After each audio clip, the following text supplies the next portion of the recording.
Okay, and I believe we are on. I hope people can hear us. So yeah, everybody, welcome to the session on non-algebraic classical structure, non-classical algebraic structures. And yeah, I'm very happy to welcome you all here. We have quite a nice set of speakers here tonight. I know that there's probably some overlap with the Peter Cameron talk. So I just get the start signal now. So let me repeat my start.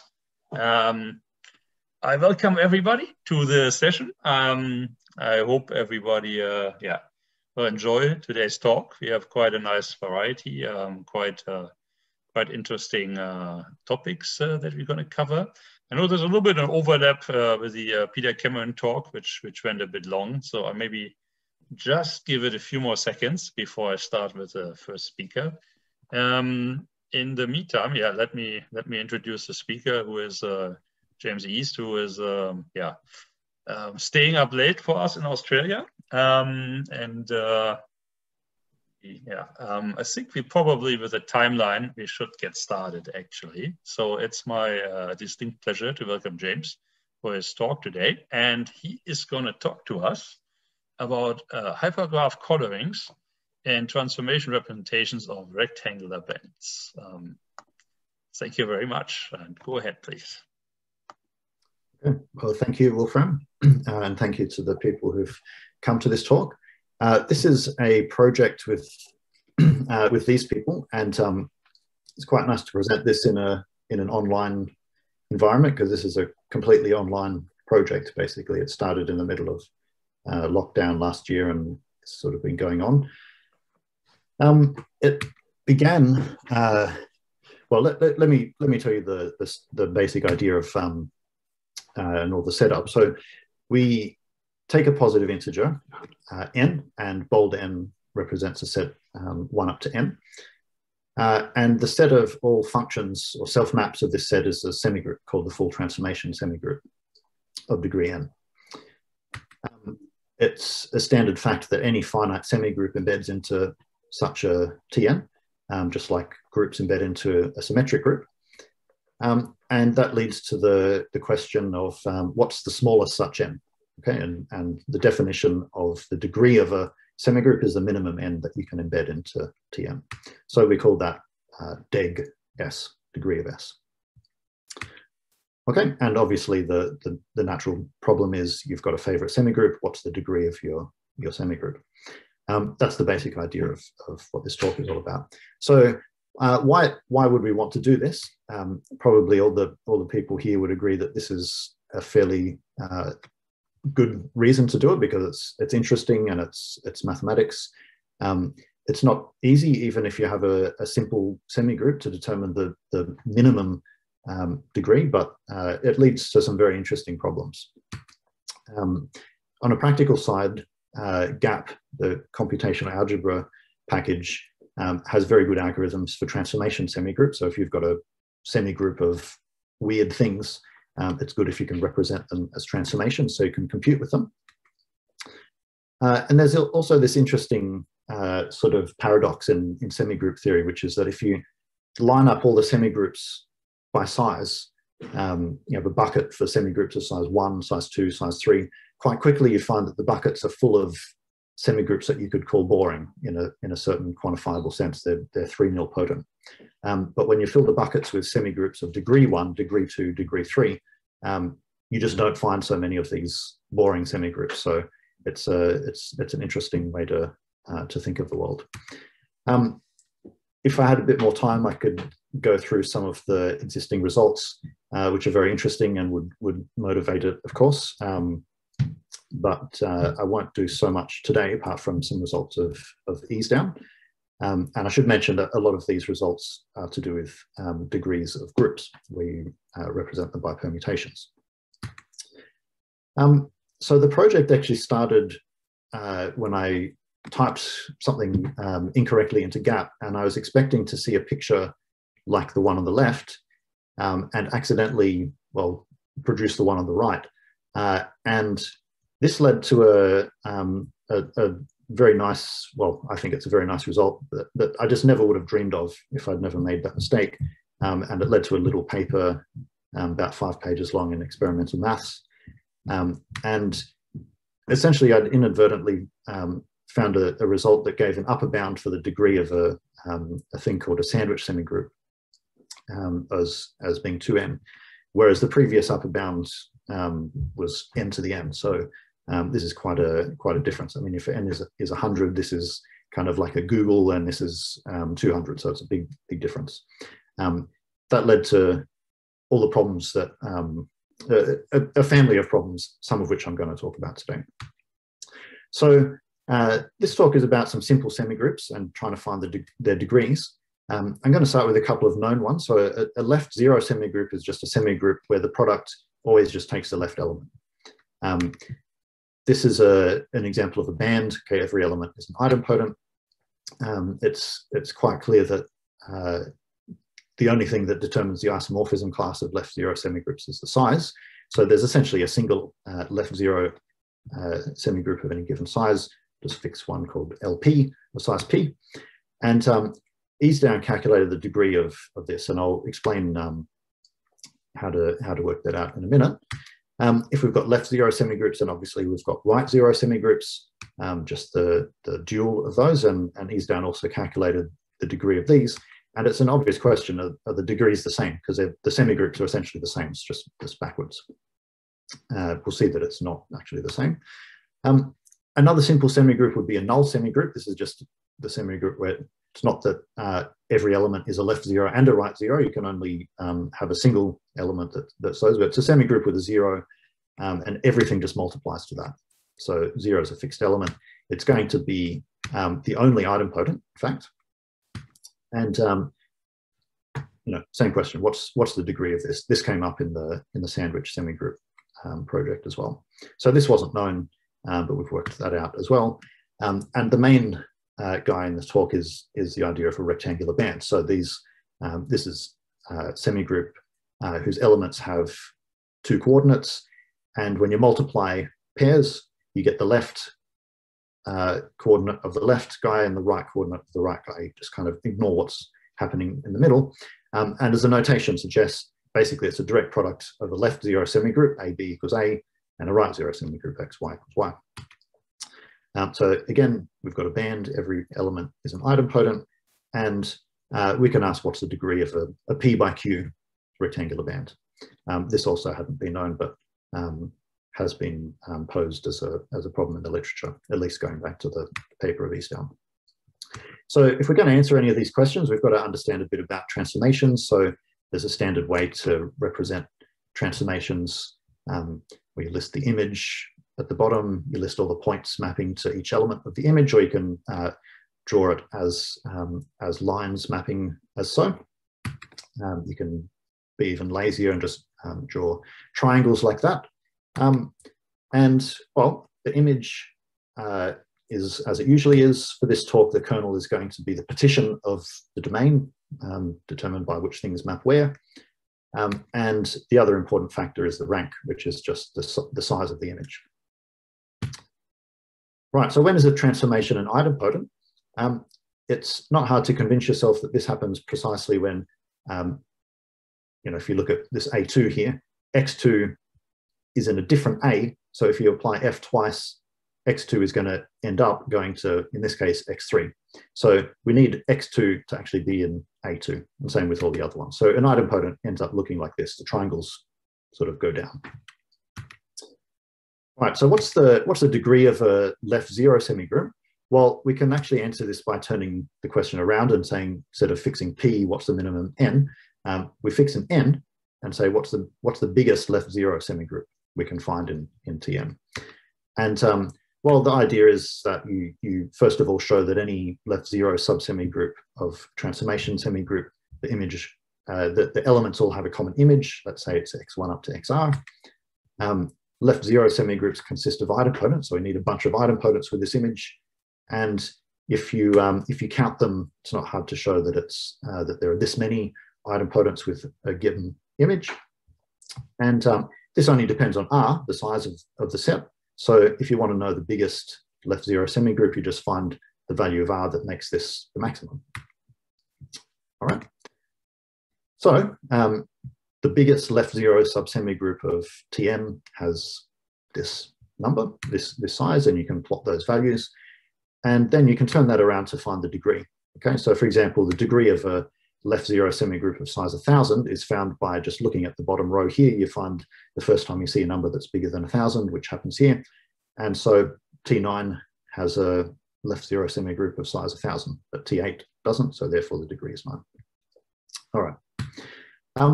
You can do the same thing with right zero semigroups. I won't go through all the details. Here the elements all have a common kernel. You work out how many idempotents there are. It ends up being a product of a composition.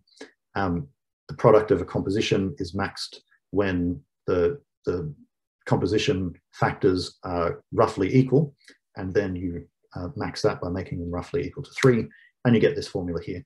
And incidentally, this shows that left zero and right zero semigroups have different degrees. Okay, good. Null semigroups, you can do this in a similar sort of way. I can't go through all the details, but there's a construction that gives you a null subsemigroup of a full transformation semigroup, and you can calculate the size of such things, and you can work out the maximum such size. And by some kind of miracle, it ends up being the same as the maximum size of a left zero semigroup.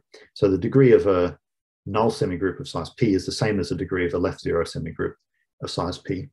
And as far as I'm aware, well, I certainly don't know of a deep reason for this other than you work them out and it just is. So now we come to the main sort of point of the talk, which is that of rectangular bands. So we want to know the degree of a given rectangular band, a p by q rectangular band. There's no need to worry about p or q being 1 because that would just be a left zero or right zero semigroup. But the point is that we can't just say, okay, what's the biggest rectangular band in Tn, and then turn that around because there's 2 parameters. The biggest rectangular band in Tn might be 1 by something or other, and in fact it usually is. So the way we answer this is we say, well, we're going to actually introduce another parameter. So to do that, we're going to call beta of pq for this degree. Then we're going to introduce an r, which will be the rank. So we're going to let beta r of pq be the minimum n such that dr of Tn contains a p by q rectangular band. Dr is the set of all transformations of a given rank, and it's a fact that you can prove that any rectangular band of transformations consists of transformations of a common rank. This is by considering Green's relations. All right, and if we can find beta r, then we can find beta just by minimizing over r. All right, so if we consider a rectangular band consisting of rank R transformations, then what we do is we take the set of all images of all elements of our band. So this is a bunch of subsets. And because they're all of rank R, all of these are R element subsets. So in fact, we can think of these as hyperedges in a hypergraph. All right, we've got vertex set M, and each image is a set of a given size, so it's in fact a uniform hypergraph. Okay, similarly, we look at the set of all kernels of elements of our band. The elements are all rank R, so these are all partitions into R blocks. Okay, and the fact that if you imagine a kernel and an image coming from 2 elements of our band, if you multiply these things together, you're going to have a rank R transformation again, and that can only happen when the image is a transversal of the kernel. So what that essentially means is that we've got a proper coloring. All right, if the transversal tells you, the blocks of the transversal tell you which vertices to color, which vertices to give the same color, then you end up with the fact with each hyperedge having one vertex of each color. So we've got a bunch of colorings, and the dimensions work like that. So I'm just going to jump here. So basically, any p by q rectangular band in dr of Tn leads to a hypergraph that's R uniform, has n edges, n vertices, q hyperedges, and p proper colorings. The numbers sort of jump around, but it goes like that. And on the other hand, any such hypergraph with colorings gives us a P by Q set of idempotencies. And you'll notice I said set rather than band. The point is, this will give us this will lead to a completely regular semigroup or a Rees matrix semigroup, but it might not have a rectangular band. You need the structure matrix to be constant. But by some kind of nice coincidence, if there's any such set of idempotencies, there is in fact a rectangular band. So just to summarize, we've got this beta R parameter. Minimizing that gives you the degree of your P by Q rectangular band. This can be rephrased in terms of hypergraphs and colorings.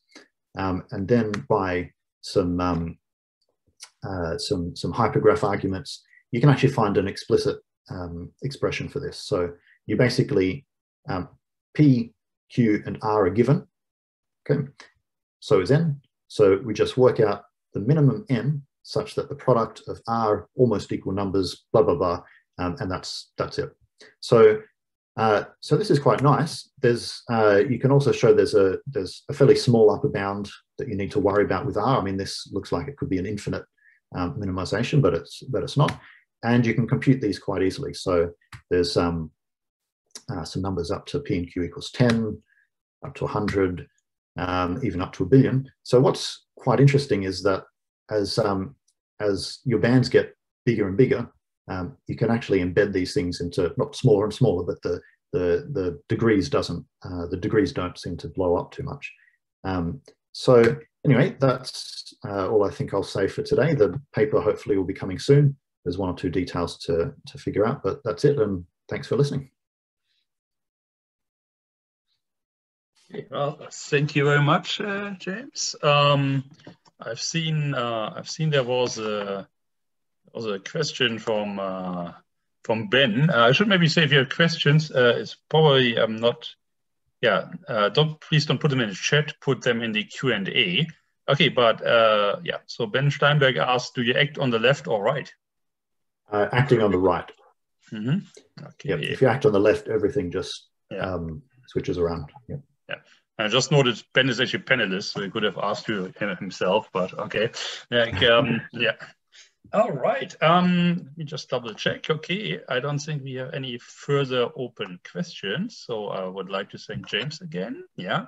And yes, we have 2 minutes left. Yeah. So the next speaker is Peter Meyer. And we're gonna start in 2 minutes. And if you have any questions in the meantime, please feel free to ask them, and I'll put them forward to the speakers.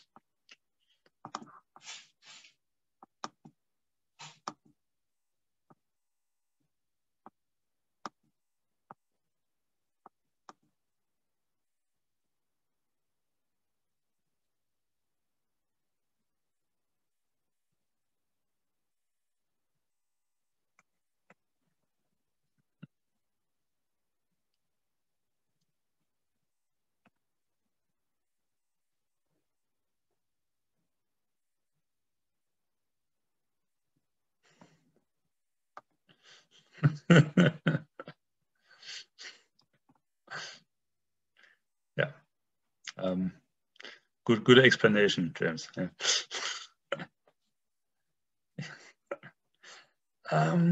Yeah.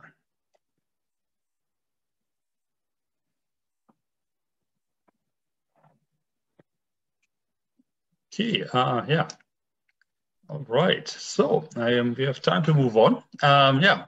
So yeah, maybe Peter can start. Okay.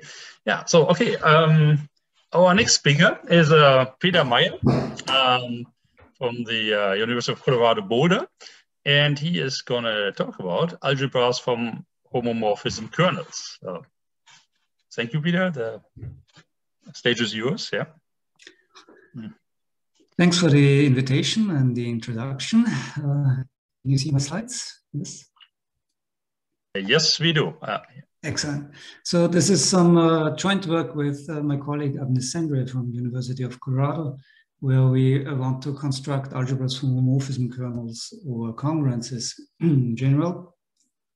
So to start, let me just contrast the situation for congruences of general algebras and groups for you. So a general algebra or universal algebra for me is just a set A with a bunch of operations acting on that set.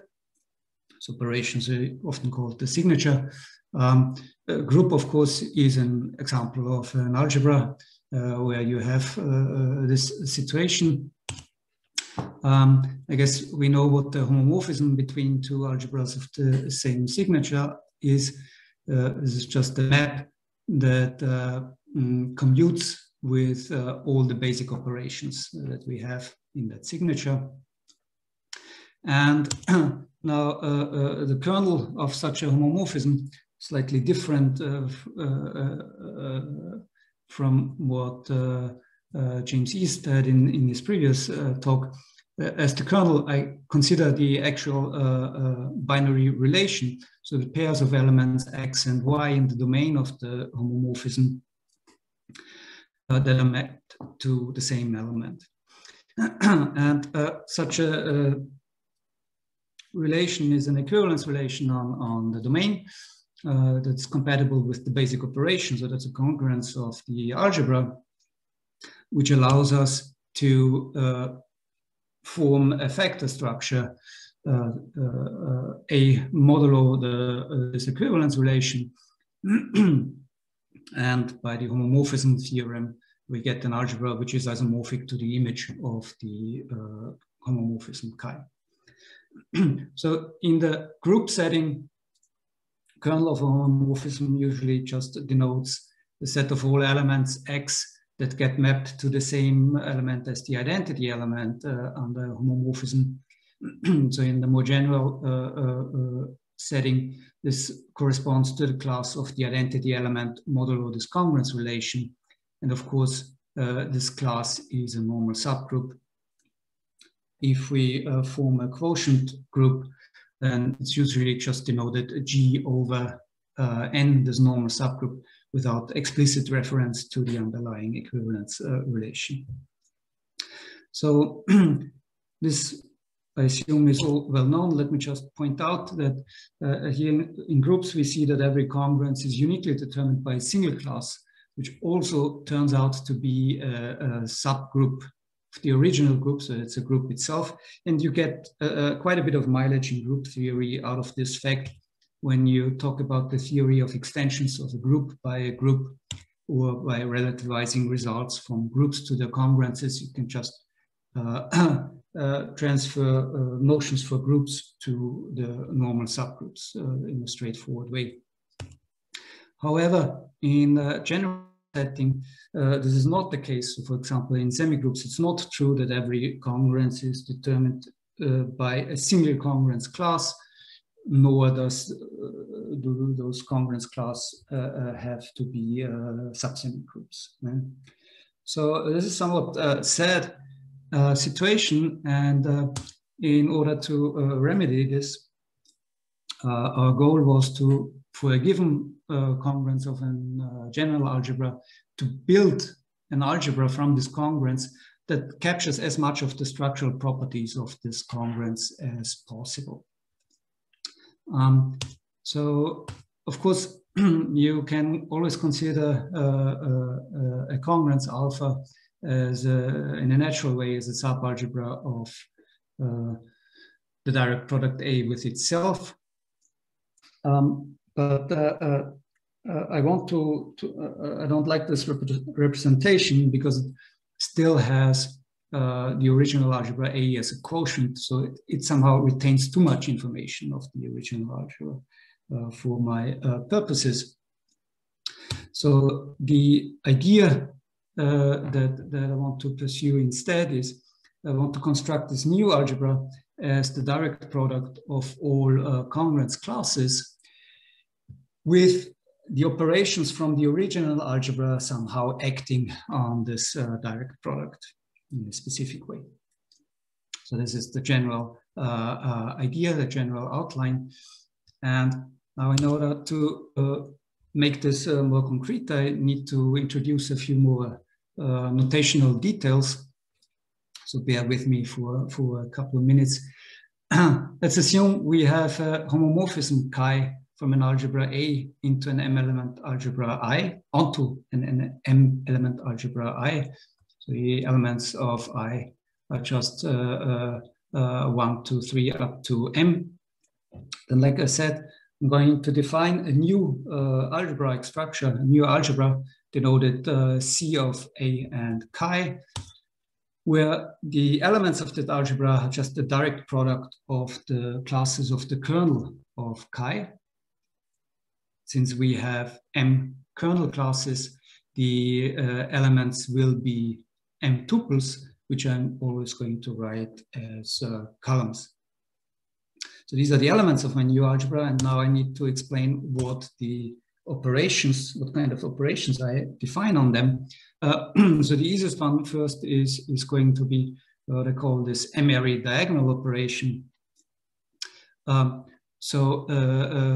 Given M such tuples, this operation picks the first entry of the first tuple, the second entry of the second tuple, and so forth, and reassembles them into a new M tuple. So that's why it's called diagonal operation for hopefully obvious reasons.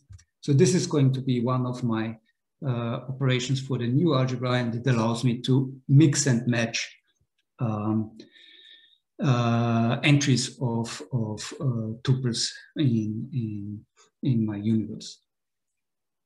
So somehow more specific, for every k-array operation F from the old algebra A, and for every k tuple of indices I1 to ik, so these are basically indices of congruence classes, I'm going to define a new operation Fi, which is going to be k-array on those new tuples as follows.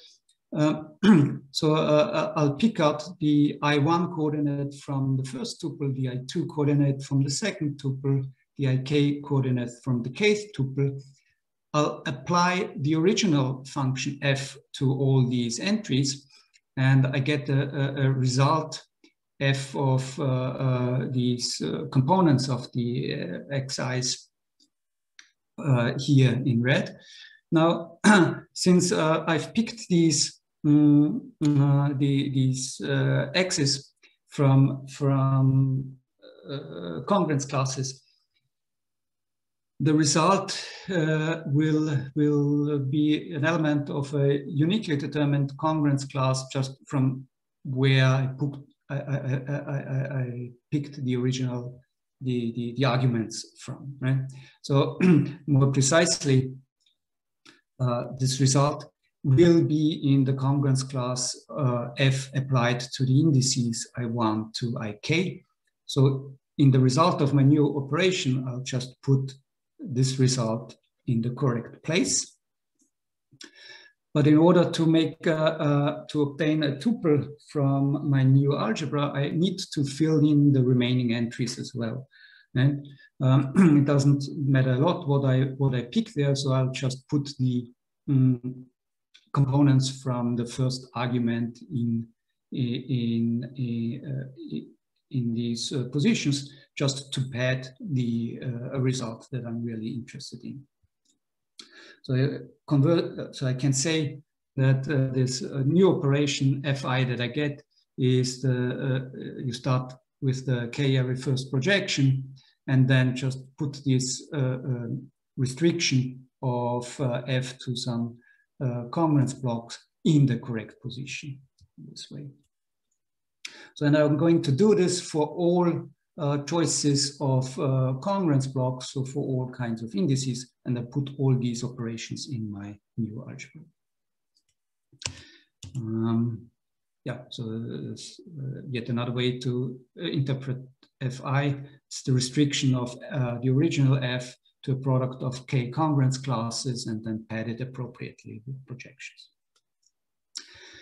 So what we have now is a new algebra, CA chi, which will have a very different signature, very different operations from the original algebra. Well, very different, but it's certainly going to be different.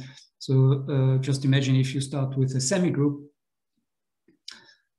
for A and a homomorphism chi onto an M-element semigroup, then the new algebra is not going to be a semigroup anymore, but for every choice of two congruence blocks, so I have m squared choices for this, I will produce a new binary operation. So I get m squared binary operations and one additional Emery diagonal operation for my new algebra.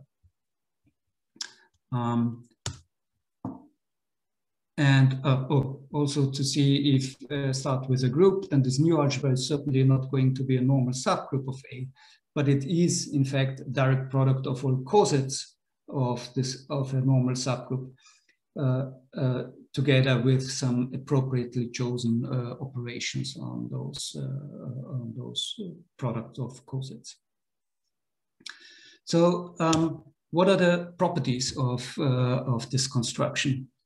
Essentially, this new algebra sees all the information of the old algebra A that can be observed from the congruence classes of the kernel of the homomorphism chi. So, and to make this more specific, I mean, this is our main theorem.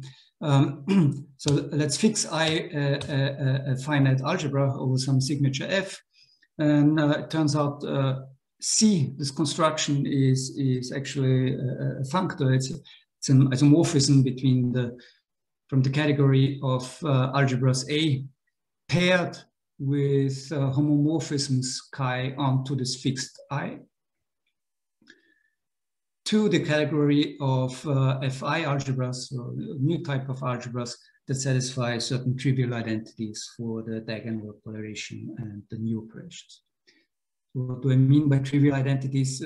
Imagine for the diagonal operation, if you apply D to xxxxxx, you get x back, right? So this is an immediate consequence in the definition of the diagonal operation. These get similar identities for the FIs. These are what I mean by trivial.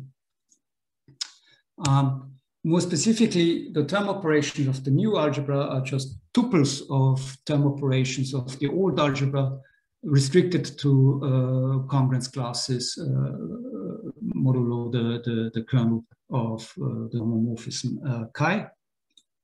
So this is the essential thing that we were aiming for in the construction of this algebra, actually.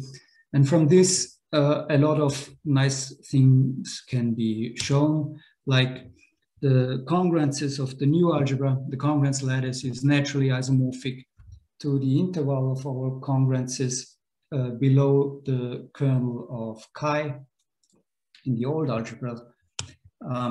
This isomorphism preserves commutators in the universal algebraic sense, and also the local behavior of those algebras. So technically speaking, the tame congruence types.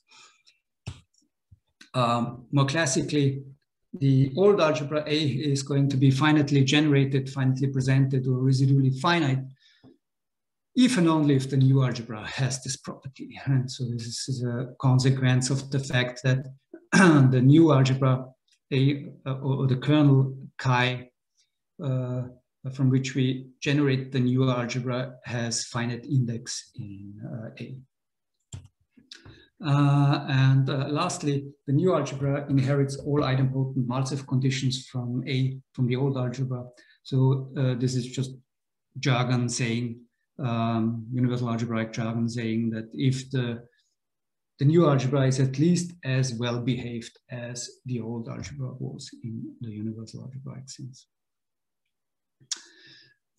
So there are a bunch of other properties that carry over as well, but I guess these are the most important ones. And let me see if I still have 1 minute. I showed you a complicated construction, which is maybe not quite intuitive.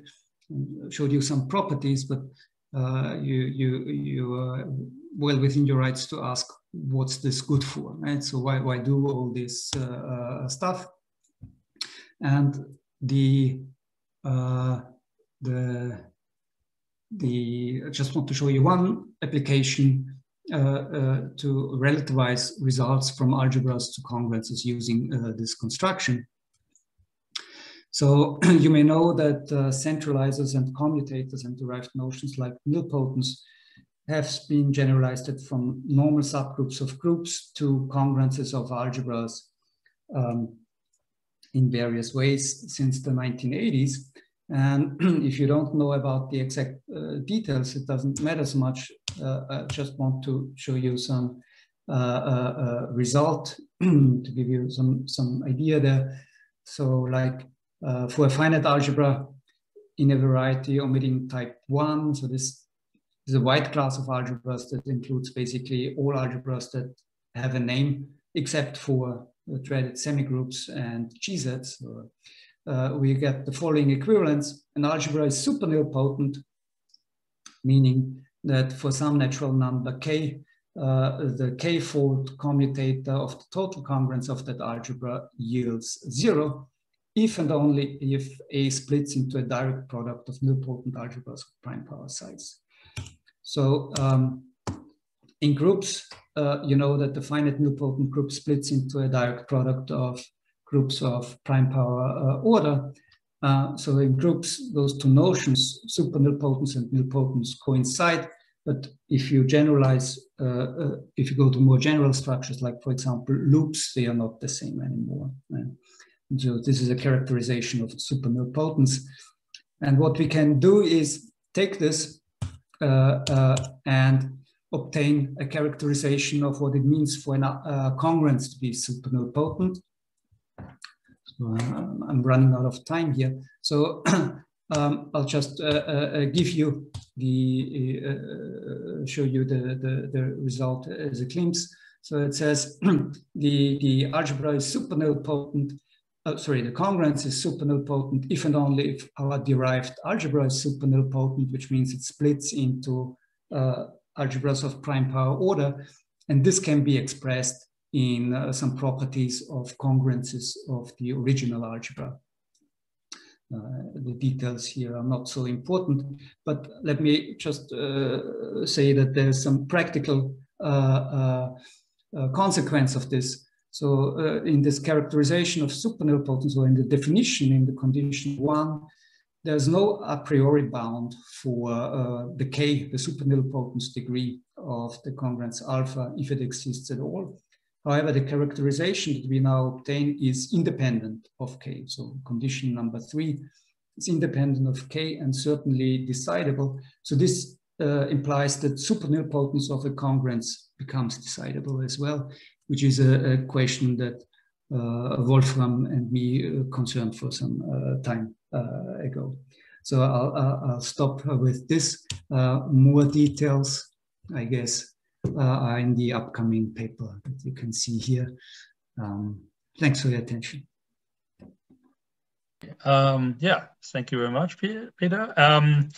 So we have time for one very quick question if anybody wants to start one. Okay, right. So I guess we don't. So we move on. Thank you very much again, Peter. And we move on to Michael. Let's see if...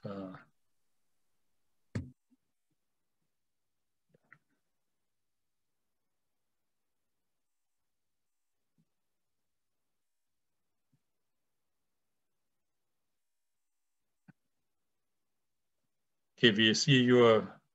here we go. Yeah. Okay, that works. Right. So...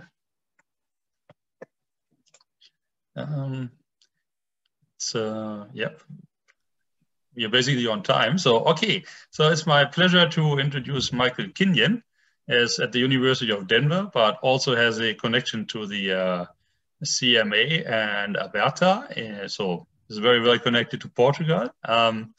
It's also doing double duties here. I've already given one talk yesterday. Yeah, so it's my pleasure to introduce Michael Kenyon, who is going to talk to us about semi-quasi groups. All right, well, thanks to Wolfram for the invitation to join the session.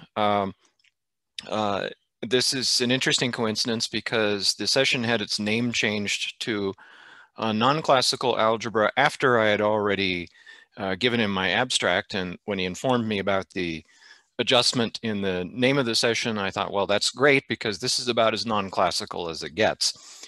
Also, good morning to all of you. I'm actually in Albuquerque, New Mexico today, and it's 8:40 in the morning right now. But I've had my tea, so we're fine.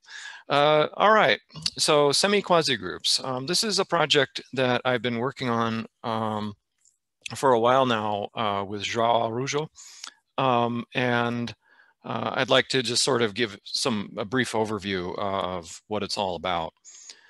And so here's the picture that I think is familiar to a lot of you.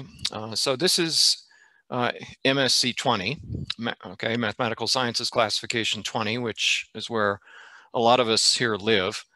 And this is a familiar picture. So arrows point toward more general structures. So that's why they're pointing up instead of pointing down to more specific ones. So at the bottom, of course, we have groups, which we all love. The most highly structured things that we know, right? And we have two generalizations of those, sorry. On the one hand, we have semigroups and monoids, and on the other side, we have quasigroups and loops. And then if you generalize further, then you're just talking about sets with an arbitrary just a binary operation and no additional structure. And depending on whether you come from the Bourbaki tradition or some other tradition, those are usually known as magmas. And the problem, of course, is that as soon as you throw away the associativity on the left side and you throw away the divisibility on the right side, you're left with something that's highly unstructured. And so what I want to argue today is that there is a different picture that we can have of something that's a little bit more structured than general magmas, but includes semigroups, but regular semigroups, not all semigroups, and quasigroups as special cases. So this is the picture that I'm going to be advocating for. So let me talk a little bit about what quasigroups are.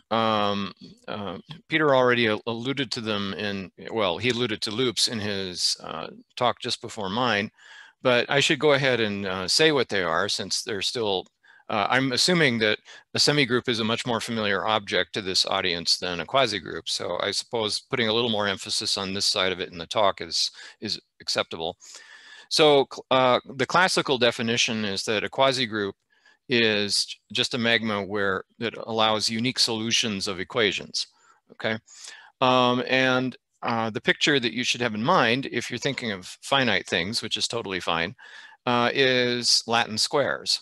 A Latin square can be viewed as just a multiplication table of a finite quasigroup.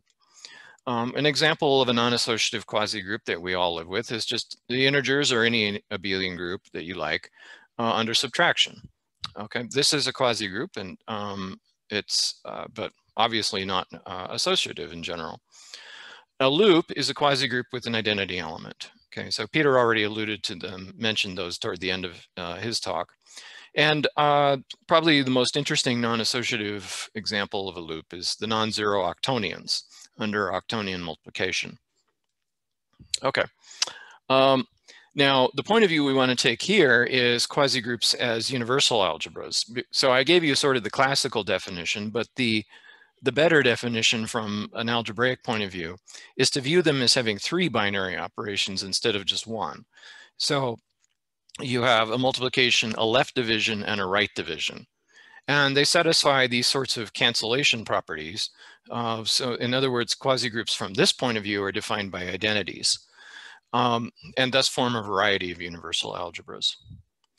Now, on the other side of the story, we want to talk about regular semigroups, which is a little more familiar, I think, to people here. So regularity just means that, I'll give the abbreviated version here. It just means that every element has a not necessarily unique inverse in the semigroup theory sense of the word inverse. If we fix an assignment of every element to some inverse, this gives us what's usually called a unary regular semigroup, or sometimes regular unary semigroup, depending on how you like to order adjectives. There are semigroup theoretic reasons that one should not do that. For instance, non-isomorphic unary regular semigroups may have identical semigroup reducts. It may not respect subsemigroups, things like that. But in any case, just for the time being, we're going to look at the unary situation where we assume that we're talking about a fixed inverse. Now, part of the motivation for all of this was a reformulation of regular semigroups that João and I did back in, well, quite a while now, 9 years ago, I guess, was when it was actually published. We introduced division operations in regular semigroups in the obvious way, just as multiplication by our fixed inverse. And it turns out that one can write down a bunch of identities in such a way that in this signature, unary irregular semigroups form a variety. I won't write down what those are because it's not particularly important for the rest of this. A second example, a second case was something that I worked on with Alexander Krapesh and J.D. Phillips back around the same time, although I didn't mentally make any connection between the two projects. Suppose you have a right zero semigroup, and on that right zero semigroup, you define a couple of more operations by just setting them equal to the original operation. Okay, so let the left and right divisions be the same as the multiplication itself. And now consider the class of all direct products of quasigroups and right zero semigroups in this signature, this new expanded signature with 3 operations. Now, in the case where the quasigroup is a group, then you would have what semigroup theorists sometimes calls a right group, which is a direct product of a group and a right zero semigroup. What we were able to show is that, again, there's a nice set of equations that characterizes this particular class as a variety. Well, at some point, I sort of realized that these two somewhat unrelated projects had a common theme to them. And that's like, so we came up with a notion of what is a semi-quasi group. Now, I could spend basically, in a short talk, unfortunately, I don't really have time to give you the motivation for each of these particular identities. If I did that, I would basically use up my whole time, and that would be it. I'm already using up too much of it. I'm just going to sort of plop the identities on you without too much discussion. The first set of identities, the top one and then the set of 2 immediately below it, if you look at those carefully, you can see that what they are representing is a sort of regularity of the operations. The bottom one sorry, not the bottom ones, the third set is describing an associativity-like condition for what happens when you multiply on the left by an element and then immediately divide by it with this operation. And the bottom ones are compatibility conditions between the 2 divisions. Now I'm calling these divisions, but this is division in a broader sense than is meant in quasigroup theory because we don't have cancellation. The first thing you'll notice is that if you're actually in a quasigroup, all of these axioms are trivial, okay? Because of how the quasigroup identities collapse. So a long motivation for why each of these is necessary, partly to get the results that I'll be describing shortly. A semi-loop has some additional properties, which are these. Now, in the case of a quasigroup, these exactly say that we would have an identity element and actually be a loop. It does not say that in the case of regular semigroups, and the reason that what's going on here is the fact that identity elements play quite a different role in semigroup theory and quasi-group theory. In semigroup theory, you can adjoin identity elements at will to semigroups, and will stay in the regular or whatever class you're in, generally speaking. Quasi-groups, you can't do that, and the reason is because you have to preserve the Latin property. So any common generalization that we're going to work on should err on the semigroup side of things with how identities behave, while still preserving some of the equational properties on the quasi-group side. And that's what's going on here. So here's an easy example. Just take your favorite idempotent semigroup, like a semilattice or whatever you like. Define the two additional operations, define the operations so they all coincide. Take your favorite quasi-group, like for example, the octonions, the non-zero octonions or whatever you want, and now take a direct product. This is exactly a semi-quasi group, okay? And it'll be a semi-loop if and only if the quasi-group that you picked happens to be a loop. Okay, now there's some proof by naming convention here. Quasi-groups are semi-quasi groups and loops are semi-loops. Sorry, I couldn't resist that. In the interest of time, let me kind of gloss over just mention something about, without going into the details on this slide, I'll just say one thing about it. Idempotents play different roles, again, in semigroup theory and quasi-group theory. In semigroup theory, idempotents tell a lot of the story, and a lot of attention is paid to tracking what happens to them. In quasi-group theory, they don't carry as much information. What this says is that the idempotents in a semi-quasi group actually associate with all other elements. If you have an idempotent and you multiply it on either side or by something else, you can move it freely back and forth without worrying about parentheses. And this is in semi-loops. Okay, to show that we're on the right track, there's a very famous folk result which says that associative, non-empty associative quasi-groups are exactly the same thing as groups. I invite you, by the way, to prove that. That's a nice exercise which takes about 2 lines. You just have to prove the existence of the identity element, and that pretty much takes care of everything you need. In this setting, it turns out that associative semi-quasi groups are precisely regular semigroups, and you can recover the inversion mapping in this case. And this is a sign that we're on the right track as far as what is the correct generalization of regular semigroups and quasi-groups. Okay, let me skip this one because I'm running out of time. I'll talk for a second about Mufang semi-loops. Again, part of the motivation here was to come up with a theory that would include quasi-groups on the one side and multiplicative reducts of regular non-associative algebras on the other side, especially regular alternative algebras, regular Jordan algebras, things like that. And I mean regular in the von Neumann sense of regular. So for instance, if you have a regular alternative ring, such as a direct power of the octonions, or even a subdirect product of the octonions, then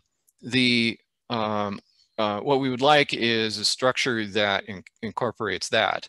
Now, such things actually satisfy what are called the Mufang identities, which you may have seen before in the octonian context.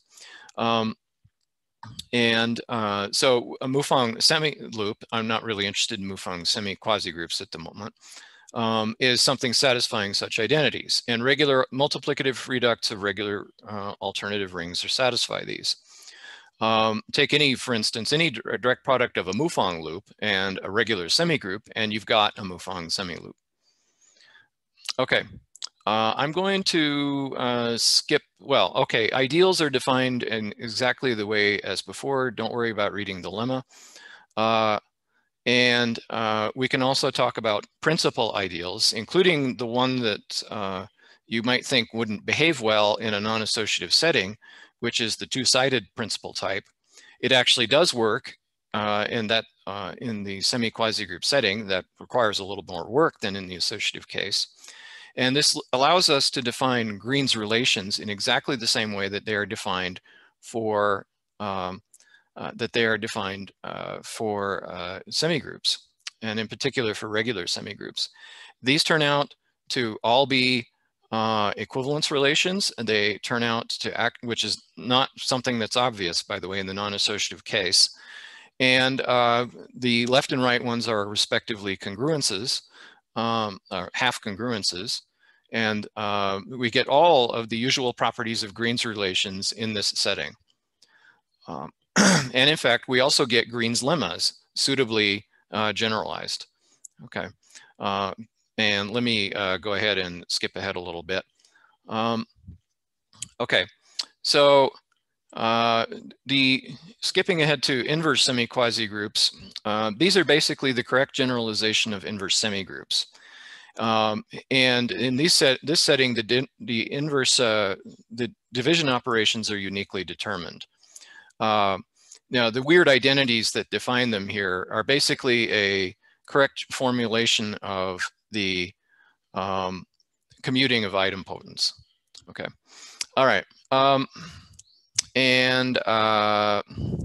Yeah, let me just cut to the chase. So we can talk about in any magma or any non-associative structure, one way that they're usually studied is by studying their corresponding multiplication monoids. And what these are you look at the transformations that are given by translations from the operations. And in particular, if you look at the right multiplication monoid, which is defined by the right actions here in terms of the operations, then what we have is a theorem that says that in inverse semi-loops, this is actually an inverse semigroup whose set of idempotents actually consists of the translations by the idempotents of the semi-loop. And the conjecture is that this is more generally true for all semi-quasi groups, but we don't have a proof of this yet. So far it's worked for every example.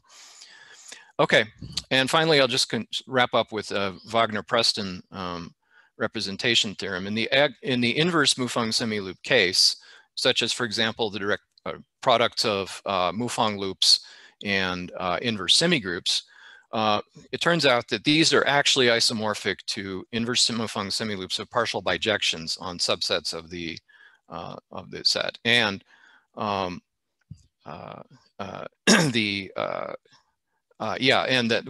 who's generating right multiplication monoid is isomorphic to the one you started with. And I'll actually stop right there since I'm way over time.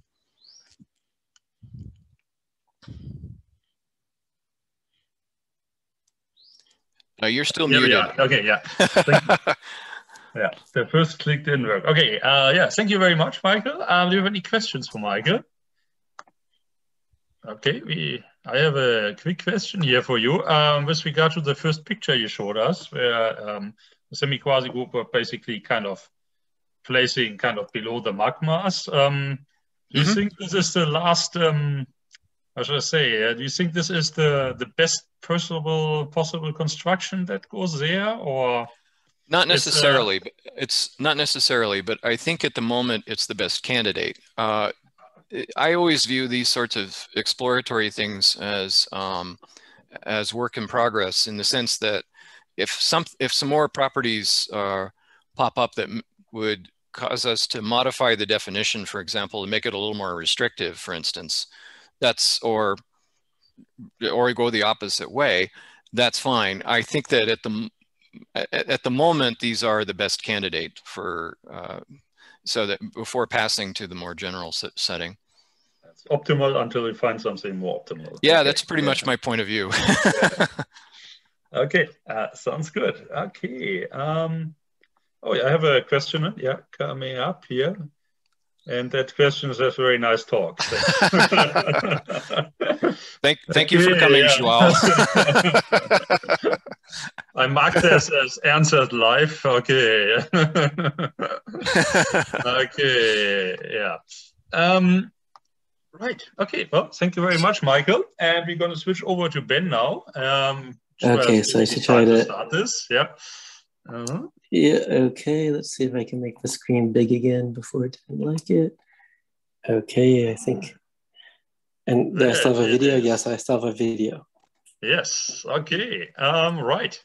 And it's my pleasure to introduce Benjamin Steinberg from the City College of New York, who will talk about simplicity of inverse semigroup algebras, a question of mine.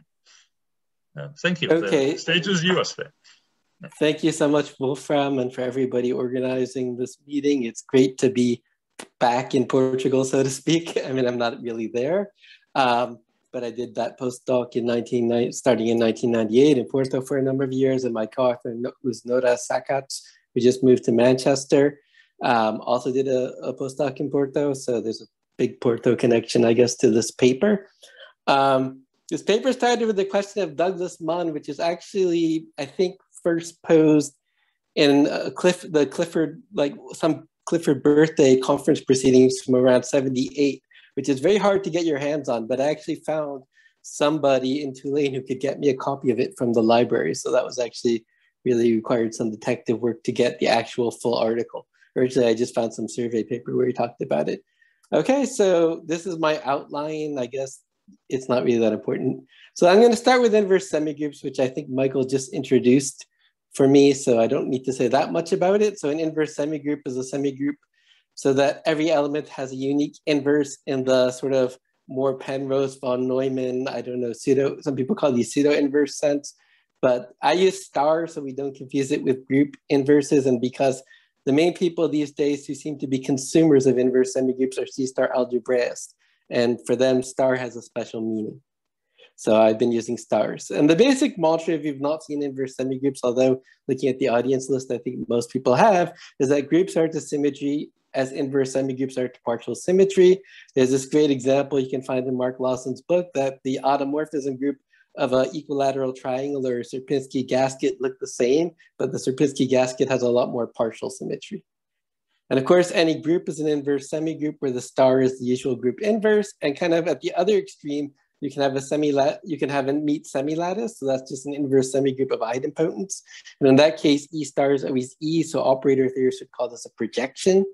And those are the two extremes. Again, I think most people already know this. The partial homeomorphisms of a topological space form an inverse semigroup under composition of partial mappings. And I think this is really where the theory started. I think this was certainly Wagner's inspiration in Russia. And I read somewhere that Preston also was thinking about these things. And the typical example you see of a partial homeomorphism is if you have like a manifold and you have an atlas, then the transition function will be a partial homeomorphism. And that's really, I think, where this whole business started. But since this is also a universal algebra session, you can view inverse semigroups as a variety of unary semigroups in the sense of universal algebra. You have the associative law, and you can use these identities to define them. There might be more efficient ways to do it. I saw a paper once with two by Zhuang and Mike, but maybe I'm wrong about the exact number. So you can view them as universal algebras. And in an inverse semigroup, there's this beautiful fact due to, I guess, Penrose and Munn, that the idempotents commute in the form of meet semilattice. It's one of these elementary but brilliant proofs where when you read it, you can understand it. It's not many lines, but I find it very hard to actually reconstruct it without having it like in memory. It's just very clever. And in they form a meet semilattice where the product is the meet. And in this talk, actually almost all, in fact, pretty much all inverse semigroups will have a zero element, and my homomorphisms will preserve it. So you can add a zero to the signature, and then you can add an identity that says 0 times anything on either side is 0. And so you're still in the world of universal algebra. For this talk, all the inverse semigroups of interest will have a 0, which means I'm kicking groups out because groups don't typically have a 0 unless they're trivial. So I kind of nowadays see myself as a kind of applied semigroup theorist, where basically I look around for where semigroups come up in other people's lives and see if I can say something that's interesting to them. I mean, I also still work on semigroups for their own sake, but this seems to be what I've been doing for the last number of years. And inverse semigroups tend to arise in two ways. Either as semigroups of partial homeomorphisms, or if you don't care about a topology, they're partial bijections. And there's another way they arise as star semigroups of partial isometries of a Hilbert space. So on a Hilbert space is basically a complex vector space with an inner product and everything's complete.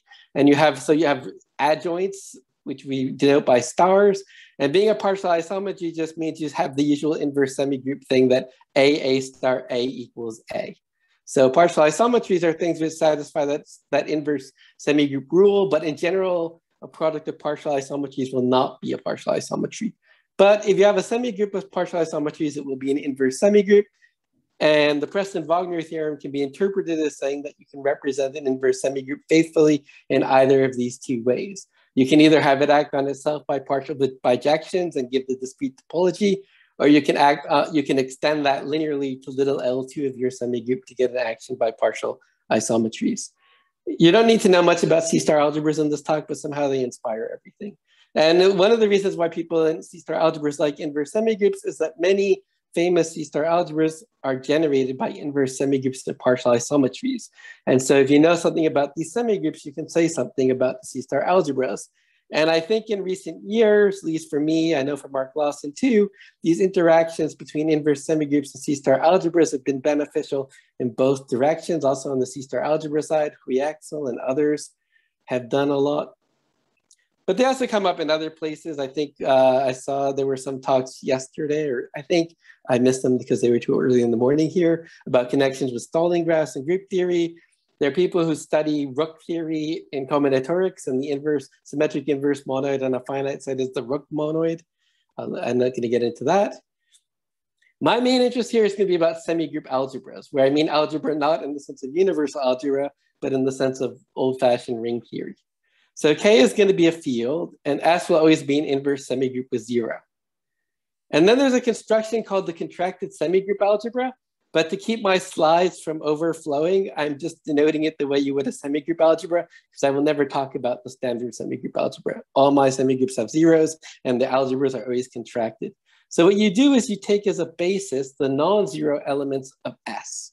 We want to use the non-zero elements because we want to identify the zero of the algebra and the semigroup S. If you use the standard notion of a semigroup algebra, it doesn't know that 0 is 0. So that's what, and in fact, most people who do representation theory of algebras, this is what they mean by a semigroup algebra anyway. So a KS module is just a representation of S as endomorphisms or linear transformations of a K vector space with the rule that the 0 guy has to act like 0. So it must annihilate everything. So for instance, if you take the complex algebra, it's a star algebra where you just use the star from the inverse semigroup in complex conjugation, and you can complete that to make it a C-star algebra in at least 2 ways. And so it's kind of already there. So let's start with a simple example. I apologize for the pun. So let's start with the Brent inverse semigroup of n by n matrix units Eij and 0. And I'm allowing n to be 1 here. Probably I'm even allowing n to be 0. So this is an inverse semigroup. So the Eij is just a matrix with 1 in the ij position and 0 elsewhere. And its star is you just switch the I and j. And since the matrix units form a basis for Mn of k, this contracted semigroup algebra is just Mn of k, n by n matrices over k.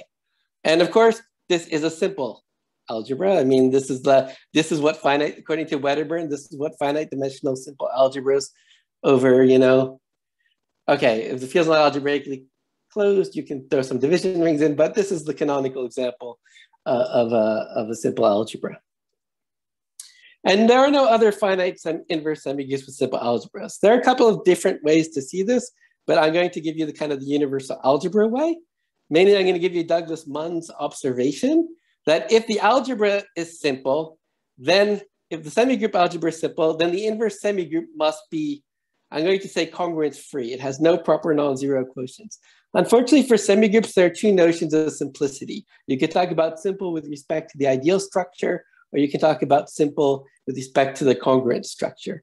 And since ring theory is a big inspiration for semigroup theory, simple for me means, you know, no non-trivial ideals. So congruence free just means it has no proper quotients.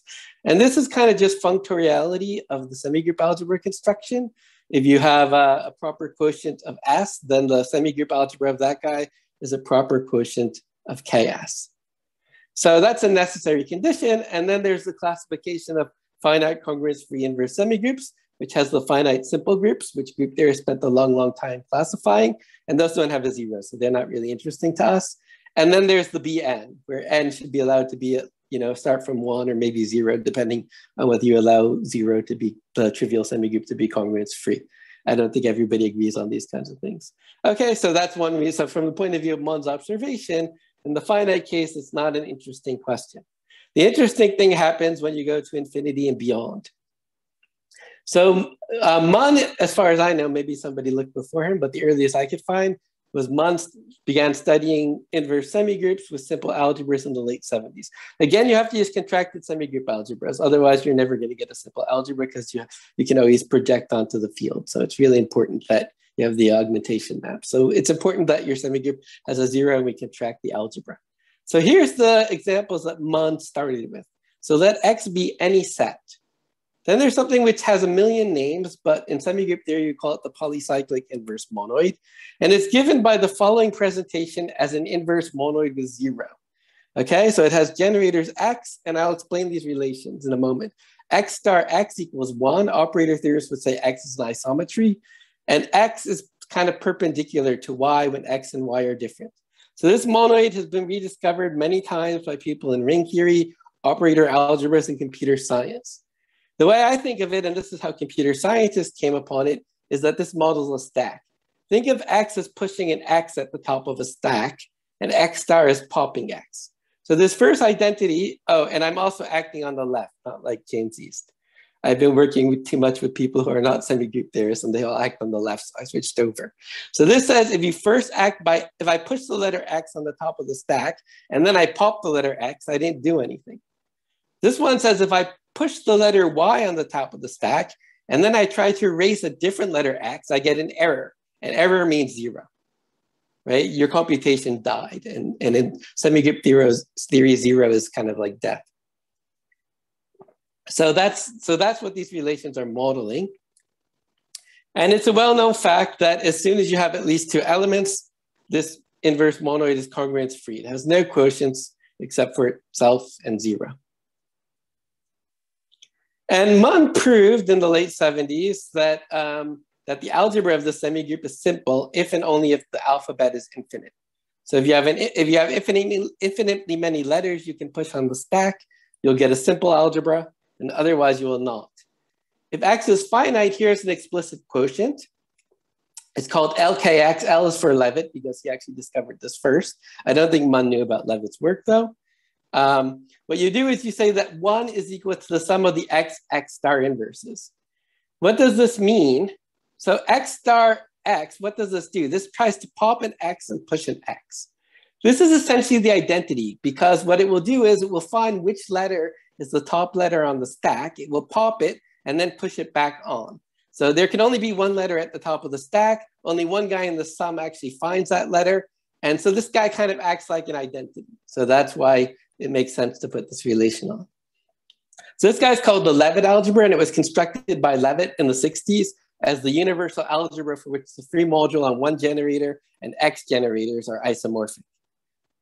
And Levitt knew, I guess I forgot to write it. Levitt knew that this is a simple algebra. Oh, I said it's simple. This is a finitely presented simple algebra. Levitt knew that. Let me just mention that Thompson's group V embeds in the group of units of the Levitt Act. This is a famous infinite simple group. It was the first finitely presented infinite simple group. As soon as Thompson discovered it, he ran into my supervisor Rhodes's office and told him about it. So that's my only connection with this group, or my advisor's connection. So Thompson's simple group V is the automorphism group of the free Janssen-Tarski algebra. And in the case when X is 2, this algebra has that the free module on 1 and 2 generators are isomorphic. And so it looks like a Janssen-Tarski algebra. And actually the generator of this free module generates a free Janssen-Tarski algebra. And all the Janssen-Tarski operations are module theoretic ones. And so every automorphism of the free Janssen-Tarski algebra is an automorphism of that module and therefore belongs to the group of units of the ring. And now the C-star algebra with the same presentation is also highly studied. It was discovered by Kuntz in the 70s, and it's also a simple C-star algebra. And it's called the Kuntz algebra. And also has the same K-theory. So it has the same property that the free module on one generator and X generators are isomorphic and nothing smaller. And it's also true that the C-star algebra is simple when X is infinite. It's called O infinity.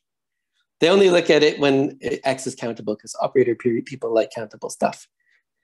So Munn also constructed other interesting examples of inverse semigroup algebras, which nowadays would be called Nekrashevich algebras of self-similar groups. But the definition of a self-similar group didn't exist when Munn was doing this. But he writes down special cases with a very similar even notation. So he was really kind of on the ball. I should also mention several other people came up in connection with monoids related to polycyclic monoids. Oops, sorry. With things like self-similar groups. But again, they didn't have lots of examples of them. Munn used this to construct a simple inverse semigroup whose group of units had a non-trivial Jacobson radical, which people didn't think was possible back then. So in his 1978, I hope I have the paper right because that article is hard to find.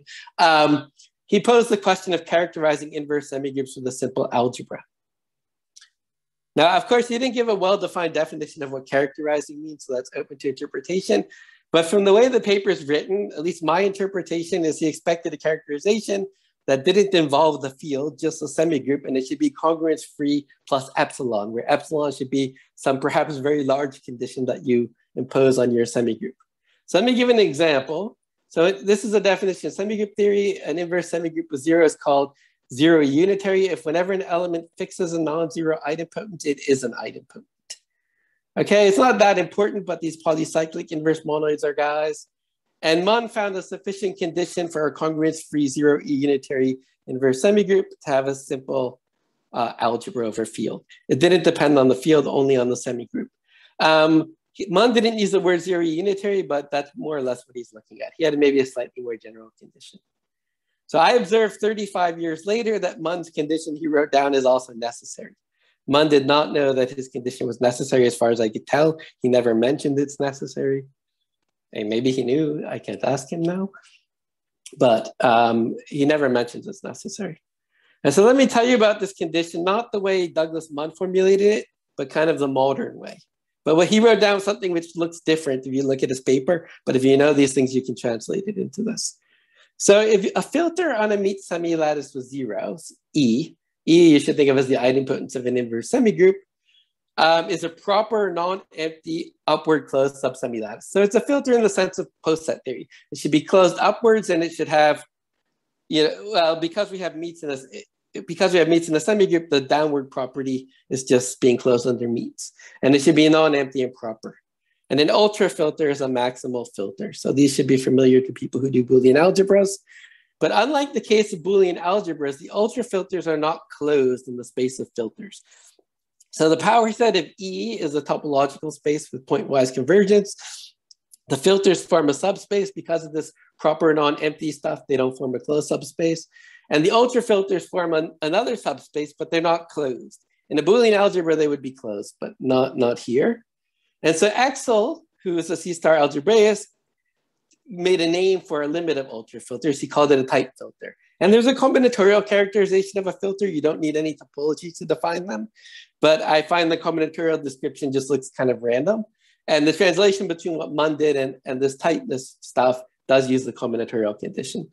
But in any event, it turns out that if there are non-tight filters on the idempotence of your semigroup, then your semigroup algebra always has a proper quotient, which was introduced by Axel in the C-star setting. And then I came up with the ring theoretic analog. So in modern language, what Munn proved is that if S is a congruence-free and one of these funny zero unitary semigroups, zero unitary is to inverse semigroups as cancellation is for ordinary semigroups. If you have a cancellative semigroup, then there's a sort of natural zero unitary inverse semigroup associated to it. So it's like a cancellation condition. And so if all the filters are tight, then the algebra is simple. So let's just try to observe this definition on the polycyclic inverse monoid. So this was this push-pop operator. So the idempotents are just of the form W star with W a word. So you can identify idempotents with words. And W star is smaller than U star if you use a prefix of W. So the order is this. So you can think of the idempotents as words, and then you're using the reverse of the prefix order. Ultra filters correspond to infinite words. If you have an infinite word, then the set of all of its prefixes is an ultra filter, and that's what all the ultra filters look like. You also have the principal filter generated by a finite word, and these correspond to finite words. And these are the only kinds of filters you have. You have infinite words and finite words. So our filter space is just the finite words and the infinite words, which people in symbolic dynamics and the like are fans of. And a basic neighborhood says that some particular word is a prefix of your finite or infinite word, and some other finite set of words are not.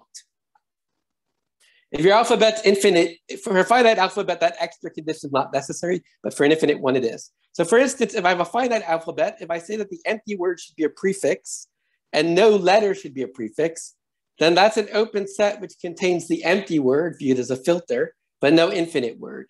So that filter is not tight. The infinite being tight means that you're a limit of ultra filters, but the empty word has a neighborhood which contains no ultra filters. But if your alphabet is infinite, then every neighborhood of a finite word contains an infinite word, because you can only exclude finitely many things. But if you have an infinite alphabet, you always have room to tack on letters that you didn't say anything about. And so this explains why you get simplicity for the infinite alphabet, but not for the finite one. Okay, so now I'm going to go into a detour into topological groupoids. These are groupoids in the sense of category theory, not in the sense of universal algebra, which some people in universal algebra use groupoid to mean magma. But I'm not going to give any definitions because this is for inspiration, and it would take a whole talk to define these things.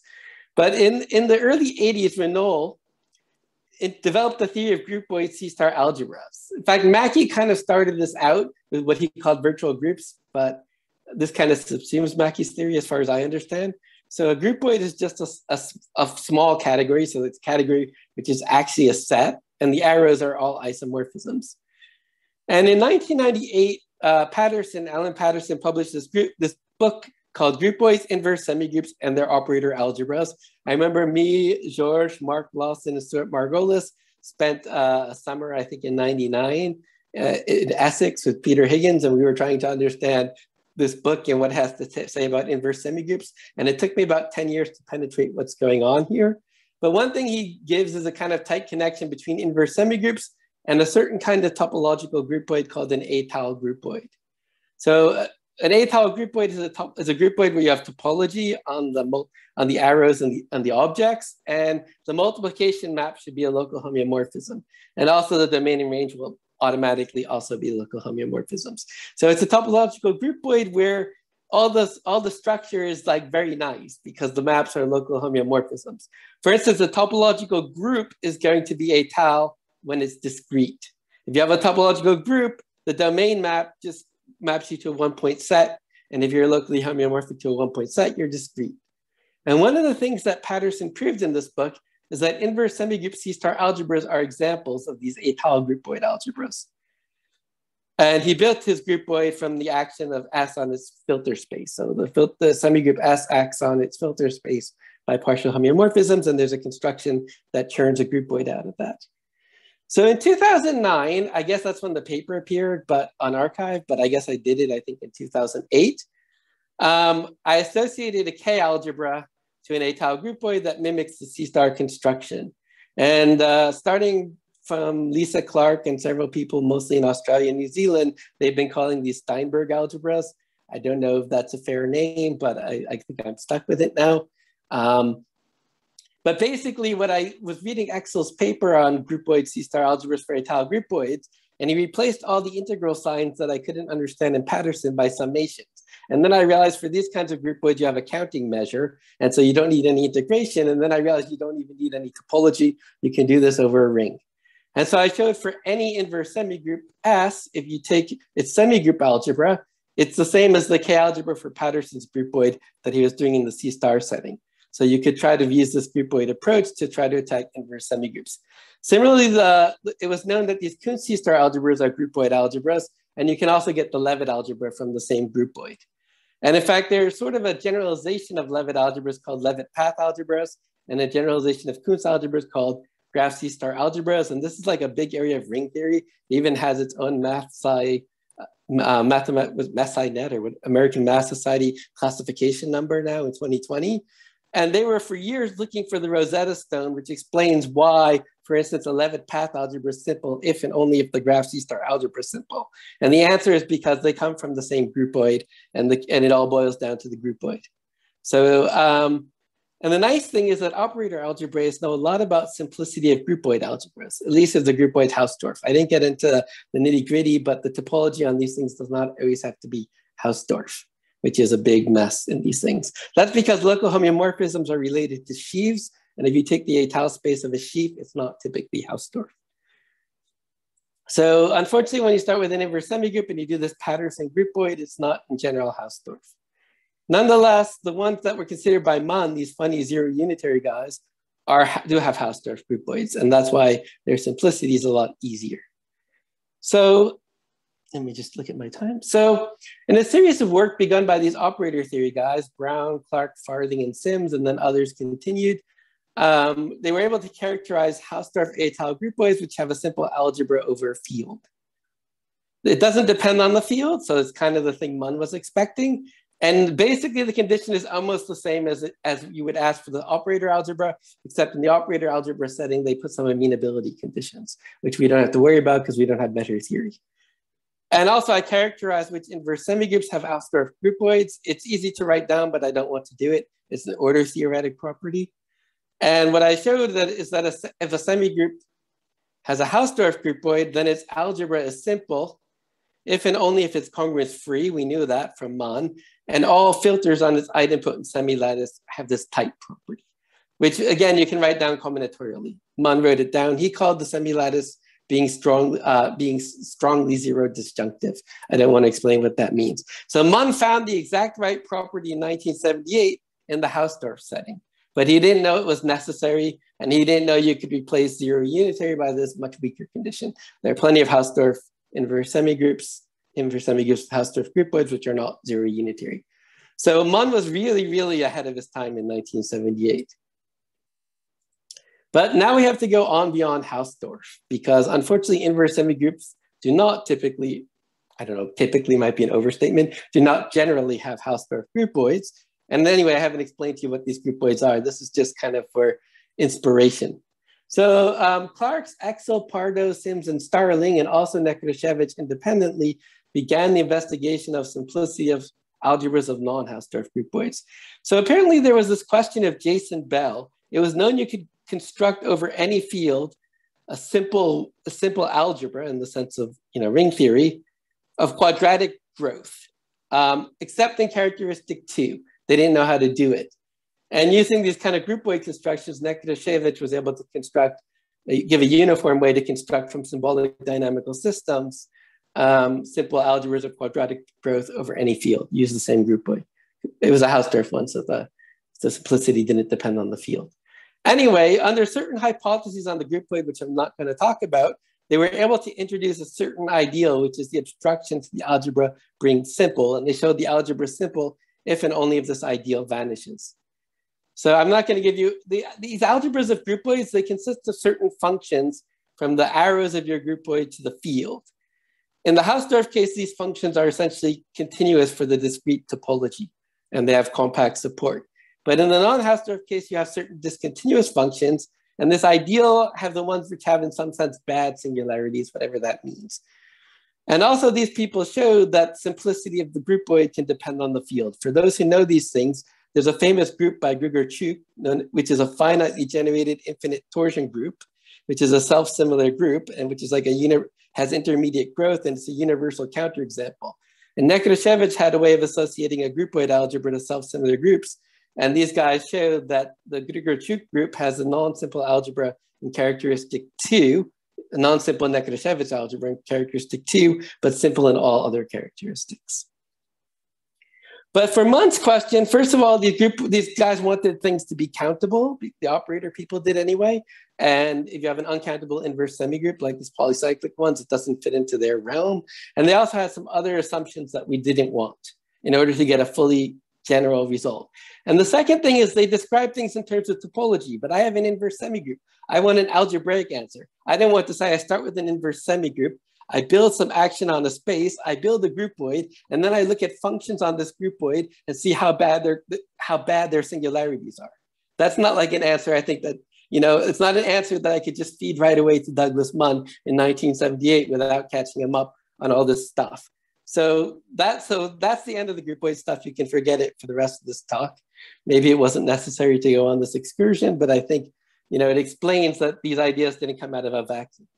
So the first thing that Nora and I did, Nora's my co-author, is that we came up with an algebraic formulation of the special ideal. So we're starting all over again. So if you've been sleeping, it's now time for something completely different. Well, or at least back to the first part. So suppose S is an inverse semigroup with semilattice of idempotence E. E of S gets too bulky to write. So E is the semilattice of idempotence. So I'm going to define an element of the semigroup algebra to be singular if given any non-zero idempotent, I can find a smaller non-zero idempotent, which kills it, say on the right. This is left-right dual. It doesn't matter which side you do. Okay, that's what the next slide says. You could say it on the left or the right. So being singular means that the elements which kill you are in some sense dense in the semilattice, right? So given any idempotent, I can find a smaller idempotent which annihilates your element on either side.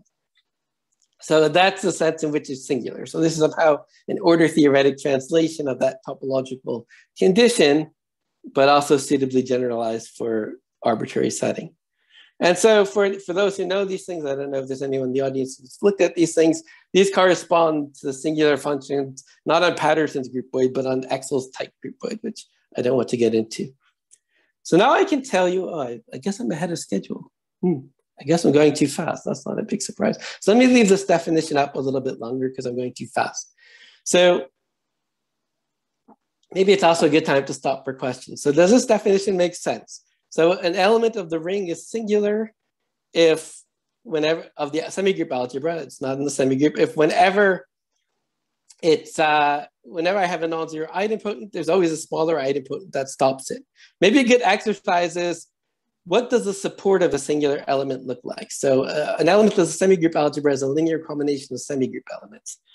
Could you have the support be size 1? Well, no, because given, okay, so if your semigroup meets some very minor conditions, a singular element can never be a singleton. You'd have to avoid some trivialities that there are elements that are, that if your inverse semigroup has what's called a zero disjunctive semilattice of idempotence, then you can show that no singular element, no singleton, so no element of S can belong to this kernel.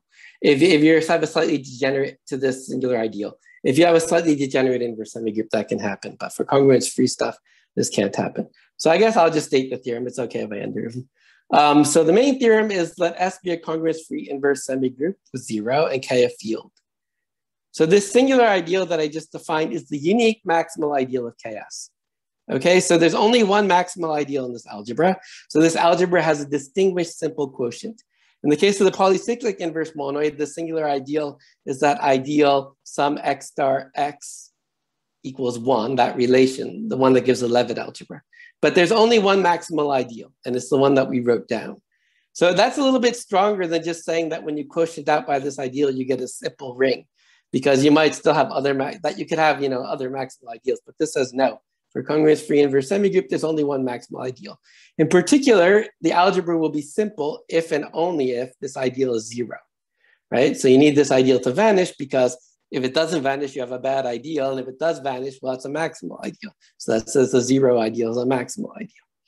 Okay, so this really says that the inverse semigroups, which are simple in the algebra sense of universal algebra that have no quotients, their semigroup algebra is not quite simple, but it almost is. There's a unique maximal ideal, just a small obstruction. Now you might wonder what happened to this tight business. So it turns out if the singular ideal vanishes, that forces all the filters to be tight. So that's kind of built in. And when the semigroup has a Hausdorff groupoid, the converse is true. But in general, these things are a bit different. And I don't want to talk about groupoid algebras here, but we also gave a complete characterization of when the algebra of an Atyl groupoid is simple. The previous theorems always had extra assumptions that are extraneous. So we have the general case, the necessary and sufficient conditions. Let me just go back a step, because you might argue, is this an answer to Munn's question? And that's a good question, right? So Mun wanted you to characterize the inverse semigroups with a simple algebra. So I said the algebra is simple if this funny singular ideal vanishes. Now, if I go back a slide, the definition of a singular ideal is that for every element of the or singular element rather, is that it has this property. So saying that the singular ideal vanishes says if you have an element with the property that for every idempotent, there's an idempotent below that kills it, the only element with that property should be 0. Now, is that really a characterization because it's talking about the algebra? So that's a good question.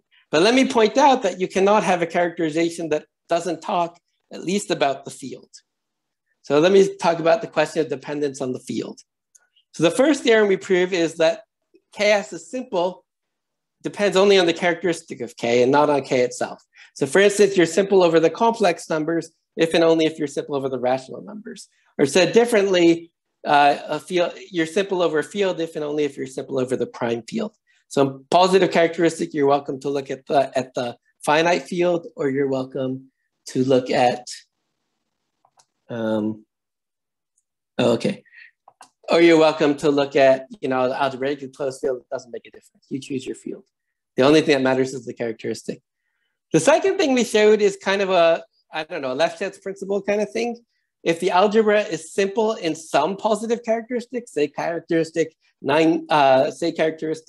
7, I should make up a random number because it won't be prime, but say or characteristic 5 or 2, as soon as it's simple in even one positive characteristic, then it must be simple in characteristic 0. But that's the only thing you can say. So we give a construction for any set of primes P. We construct a congruence-free inverse semigroup whose algebra is simple exactly over those fields whose characteristic does not belong to P. So other than the fact that positive characteristic implies simplicity over 0, there's no other relationship between characteristics. Characteristics, you can meet any other constraint. So, and again, these were the first examples of inverse semigroup algebras where simplicity depends on the characteristic. The examples before were groupoid algebras, but they weren't semigroup algebras. We also found a congruence-free inverse semigroup, all of whose filters are tight. So it satisfied the condition that Mun kind of realized was important, but still the algebra is simple over no field. So as soon as you throw out the Hausdorff property, this condition is no longer enough to even get simplicity over the complex numbers. You might hope, well, maybe over the complex numbers, still the condition is only that all filters should be tight, but that's not true. The first two theorems are proved via something called Galois descent. So, every so often in life, you use some part of math you never expected to use. So I never expected I would be using Galois theory and semigroup theory, but there you are. You really have to use this technology of Galois descent to go from the separable closure of a field down to the field. So we have to use profinite groups and blah, blah, blah. Anyway, that was kind of cool because I actually been just reading about Galois descent and I realized that's important for us. The last two things are constructions. And what we do is we start with polycyclic inverse monoids on infinite alphabets, and then we build self-similar group actions. This one in number 4 was mimicking the Grigor-Chuk group, but over an infinite alphabet. And the other ones somehow still are inspired by the Grigor-Chuk group. But we work over infinite alphabets because you need that to make all the filters tight.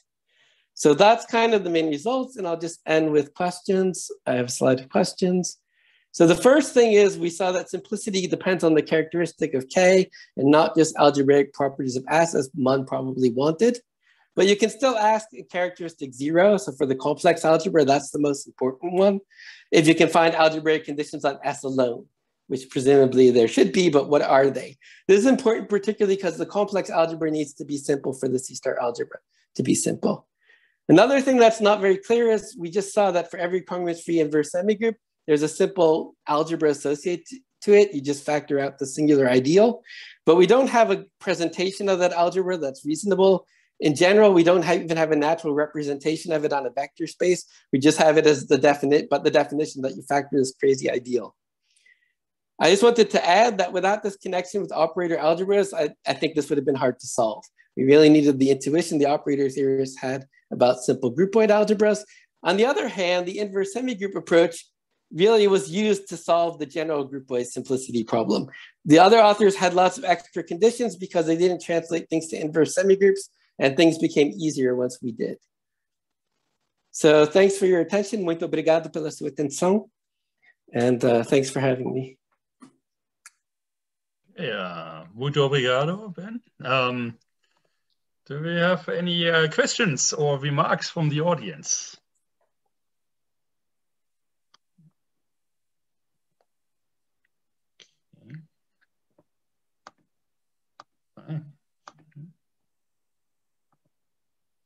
Okay, so I guess not.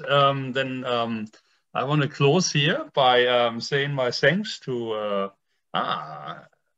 we have a we have a most interesting, that is a remark, I guess, and the questions. Thanks, that was Christine. Now where are we in the questions? Okay. Hey, can I? Yeah. Hey, can I ask a quick one? Yes, you can. Yeah. Okay, Ben. I just wanted to make sure I understood something. In ring theoretic terms, the singular ideal that you were talking about, in the case where the inverse semigroup is congruence free, is this actually the Jacobson radical of the semigroup algebra? Well, it's the so you got to be a little bit careful because it's the unique maximal two-sided ideal, but the Jacobson radical is the intersection of the left ideals. And actually, it's an old theorem of Domanov that if you have in characteristic 0, it's always Jacobson, it's semi-primitive. The Jacobson radical is always 0. In characteristic P, it's prime characteristic, it's more complicated. And in fact, yeah, so many of these guys, yeah, so there's a little different subtlety there because it's the two-sided and left only coincide for like finite dimensional algebras in general. The Jacobson radical is not the intersection of the maximal ideal. So yeah, so typically they're semi-primitive. In fact, there's a theorem of the Domanov's theorem is if all the maximal subgroups have semi-primitive algebras, 0 Jacobson radical, then the inverse semigroup does as well. His proof was quite complicated at the time. But when you retranslate into groupoids, it's like 3 lines and it's true for all groupoids, not just inverse semigroups.